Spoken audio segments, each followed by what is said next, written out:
People's Park. What was once a site and center of protest in the 1960s is now a homeless community lying just south of UC Berkeley. Today it is a park where, unless on the basketball courts for pickup games, few non-homeless people ever step foot for recreation. But what do we know about these neighbors who live so close to our campus? Should they be feared, pitied, or paid no mind to? Are they worth caring about, or even befriending? Amidst the numerous questions that can be formulated about these individuals, the most prominent ones are: who are they, and how did they get here? First of all, what's your name? Ken. Cool, nice to meet you, Ken. Yeah. My name is Ifani. So, how long you been here? Here, living here? In the park, couple years. A couple years? Right. Why do you live here? It's kind of fun. It's kind of fun? Yeah. Yeah. On vacation. On vacation? Yeah. Where did you live before? Let's see, all over. All Michigan. I grew up in Michigan. Mm-hmm. Got any family? Yeah. What family you have? I have 2 brothers and a mom and a dad. 2 brothers, a mom and a dad? Yeah. You still talk to them? Oh yeah. You do? Yeah. What do they think about you living here? Well, they know I'm crazy. So. They know you're crazy? Why you say you're crazy? So first I'll start with your name. I'm the ranger. Ranger? Nice to meet you, Ranger. How about you? What's your name? Ron. Ron? Ron Sanchez. So how long you guys been living here? I've been coming off and on the Bay Area for over 20 years. 20 years? I've been here 8 months. 8 months? Yeah, from Northern California, where 70 inches of rain, 12 years. So I come down here. It's a wonderful place called Berkeley, this urban warfare center. We're both veterans. Oh, war veterans? What Yeah, war? Vietnam. Vietnam. I was an Army Ranger there. I don't know what you did. I was a cook in the Army. Cook in the army? Yeah. Wow. That's an important job, huh? Okay. So why here? How did you end up here in People's Park? Well, it was really interesting because I got deployed in '72, and I went to Vietnam in '73. But before we left in Oakland, we had a list of places that we were barred from, and this place was at the top of the list. That you were barred from? Yeah, there's an Army combatant going to Vietnam, and they banned us from coming here because of all the protests and stuff. And I always thought to myself, well, I'm gonna come down and check out this place that I was banned from. Yeah. So when did you start living here? 69, Wow. 67. Right through the 70s, the hippie years, huh? Yeah. I used to be part of the People's Park hippie commune Oh, down really? on 9th and Addison. So why Our here? farm, or People's Park, STP family. So why do you live here? Huh? Why Why do do you I live here? Yeah. Well, I went up to Oregon because my mother was sick for a 2-week vacation, and I ended up there 22 years on parole or probation. For what? If you don't mind me asking. Well, it started out DUI, assault 4, then assault 1, and then these cops jumped on me and tried to shoot me, so I took his gun, and they got upset about that.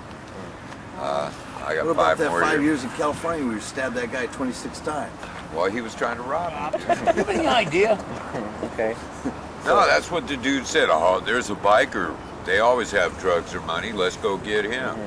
And when I snagged that motherfucker in a fucking police chokehold like that and said, look, motherfucker, you're going to die if you don't walk away from this right now. And his friend ran, then they left me, and then I saw a Swiss Army knife fucking, the red and white circle thing with the cross. I saw that and I said, Bud, don't fail me now. Click up, bam, bam, bam. Now you gonna leave me alone? Yep. So, That's what he had. I had. In short, these dwellers claim to come from all over, but all chose People's Park as their quote-unquote home. But how do human beings survive in such an unorthodox manner? In a sense, these individuals live in the wilderness with no stoves, refrigerators, and presumably no stable income. So how do they go about providing the basic needs of food and money? so how do you eat? Where do you go to eat?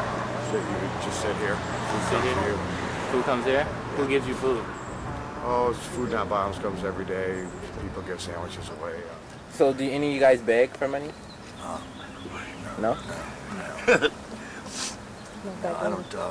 I do. You do? I do now. Okay, so I tried it a couple times, but it didn't work. It 'Cause didn't work? I started out being nice, being a nice veteran. Man, can I have some money and stuff like that? That didn't work. And finally, I just give me a goddamn dollar. I'm a Vietnam vet. I fought Yeah. for your ass. Yeah, exactly. There's $5, $10. Yeah. Oh, really? Here, man, take my wallet. You know, I'm going, no, man. So how about you? How's your success, sir? How was your success with begging? I'm pretty good. You pretty good? Yeah. So what's your strategy? You have a strategy with No. it? No?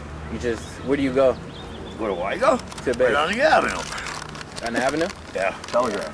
Yeah, Telegraph. Yeah, I've, Do you get a lot of money from it? Huh? Do you get a lot of money from it? Yep.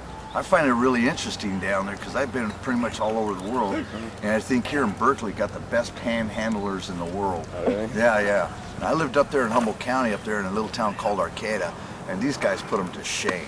I mean, those little hippies got to come down here and get some skills. Do you beg for money, sir? Do I beg for money? Yeah. No, I play guitar. You play guitar? Yeah, I And work. You play guitar and people give you money? And I work hard, yeah. You work hard? That's Yeah. good. I give my all when I play. So, I play in nightclubs. Sometimes I make $2.50 a night. Sometimes I make $10 in a day playing on the street, or $5. Indeed, these people do collect some money and eat apparently every day from either money earned or food given out. In fact, an organization called the East Bay Food Not Bombs makes a duty to come by and give out food to these individuals. That means free meals. So it's clear that these people are being sustained with the help of generous organizations and people. But besides the food and the quest for money, what do these dwellers of People's Park do with their time? Is life in this community fun, hectic, psychotic, dangerous? Ironically enough, sometimes, due to some personalities in this park, it's actually more violent than Vietnam. More violent than Vietnam? Why do you say that? You see no argument going on there. I don't know, something to do with alcohol and drugs. Drugs. Here we go. You just couldn't let that stand, could you? This is, and I almost accessed it last night. If you go to YouTube and put in People's Park, look up bike racing, you'll see bike racing in girls' underwear. At night? No, during the middle Oh, of the during day. the middle of the day? Yes. Wow. YouTube, People's Park, and then I bike racing. have seen violence here that has just Unless they really get disgusts me. people behind Like or what? face down. Well, I'll give you an example. There's a Cambodian guy. He's sitting around here somewhere, probably right over there this last summer. They're sitting over there playing chess or something on that table. And this one guy, he got pretty drunk. He comes over, these little rocks, these little concrete rocks that are around that tree right there. He comes over, picks up that rock, walks right over to that table, and just threw it right in the guy's forehead. Oh my gosh. Yeah, right in between his eyes. And luckily enough, you know, he got caught and everything, but I was a combat trained medic in Vietnam, as well as, well, Rangers were cross-trained. And so I was able to attend to him, and that's just one of them. Let's just put it this way, a lot of times it's not a dull moment here. Not a dull moment. It's not a dull moment. It's just, I actually thought about getting the camera and putting it on my beret and have feeding it to the Berkeley community TV site. Wow. We're working on it. Though interesting and informative past my wildest imaginations, I did uncover a fundamental similarity between the homeless people I had the opportunity to interview. Although seemingly articulate, I cannot help but notice their tendency of switching from reality to outright lies, all in the same tone. At times I could not be sure if I was hearing the truth or just fantasy talk, but at other times it was more obvious. What about money? Do you have money? Yeah, I work. You work? Right. Where do you work? Oh, different spots, smokehouse restaurant, a couple homeowners, different odds and end jobs. I actually have work whenever I want it. I'm a master mechanic. Oh, really? I actually have a degree out of Cal Poly San Luis Oh, really? Obispo, yeah. Cool. So I'm gonna do What that. was your degree in? Ornamental horticulture, OH. I've got a degree in Floriculture. Davis, UC Davis. UC Davis? Yeah, UC Davis for orgasm, extended orgasm therapy and witchcraft. Nonetheless, after my stint in People's Park, I've come to the conclusion that these These residents of People's Park are not to be pitied, and when unintoxicated, are not to be feared. Though unorthodox and not socially respected, these people live lives. They eat every day, and unlike other lone homeless people, the inhabitants of this park can surround themselves around people whenever they want to. Though they are not living life they probably expected or wished of themselves, they are living. And for some of them, this means doing what they love to do, whenever they want to. I said, baby,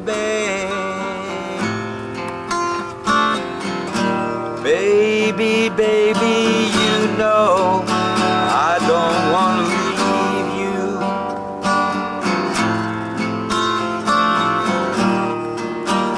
Oh, yeah, yeah. Leave you in the summertime.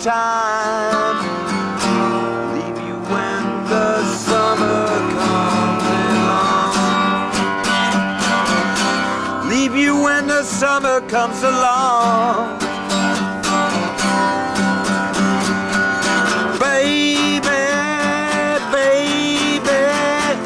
baby, baby, you know I'm gonna leave you.